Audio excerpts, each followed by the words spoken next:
కూర్చున్నట్లయితే ప్రభువుని కొద్ది నిమిషాలు వాక్య భాగాన్ని చదువుకుండి మనము ముగించుకుందాం. ఈ సమయంలో కీర్తన గ్రంథంలో నుండి 41వ అధ్యాయము మొదటి వచనము నుండి కొన్ని మాటలను చదువుకుందాం.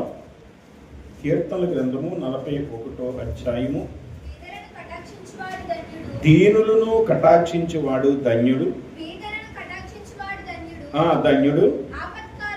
ఆపత్కాలమందు యెహోవా వారిని తప్పించును. ఆమేన్, హల్లెలూయా.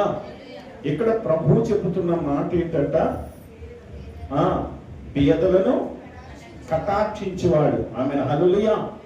ఇక్కడ ఈ లోకంలో చూసినట్లయితే కనుక డబ్బున్నవాడే కనికరిస్తూ ఉంటారు. వారికి సమానం కలిగి ఉన్న వారిని కనికరిస్తూ ఉంటారు. అయితే ఇక్కడ దేవుడు ఏమని చెప్తున్నాడు తెలుసా? పేదలను కటాక్షించేవాడు. ఆమె హల్లెలూయా.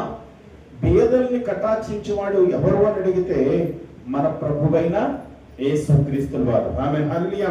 అంతేకాదు, కొన్ని మాటలు కిందకి చూద్దాం. కింద చదవండి. యెహోవా వారిని కాపాడి బ్రతికించును, భూమి మీద వాడు ధన్యుడగును, వారు శత్రువుల ఇచ్చకు. ఆమేన్, హల్లెలూయా. ఆమేన్, హల్లెలూయా. అతడు ఎటువంటి వాడంటే పేదలను కనికరించడమే కాదు, తర్వాత భూమి మీద వాడు ధన్యుడు. ఆమేన్, హల్లెలూయా. ఏం చేస్తున్నాం? హల్లెలూయా. చదవండి మరొకసారి మాట. యెహోవా వారిని కాపాడి బ్రతికించును. ఆమేన్, హల్లెలూయా. ఎవరిని? పేదలైన వారిని దేవుడు కాపాడి వారిని బ్రతికిస్తారు. ఆమేన్, హల్లెలూయా.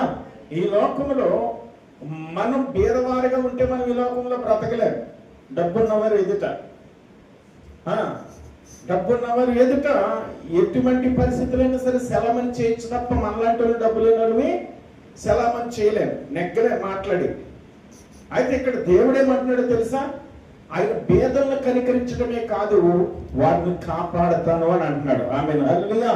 వారిని దేవుడు, మన యేసు ప్రభువు వారు మనల్ని కాపాడే దేవుడు, మనల్ని రక్షించే దేవుడు. ఆమేన్, హల్లెలూయా. మనల్ని బలపరిచే దేవుడు. ఏ విషయంలో బలపరుస్తాడు? మనం బలహీనులం అయిపోతున్న సమయంలోనూ, మనం ఎందుకు పనికిరాని పరిస్థితుల్లో, వీడు పని అయిపోయింది అనుకున్న పరిస్థితుల్లో దేవుడు ఏం చేస్తాడో తెలుసా? బలపరుస్తాడు.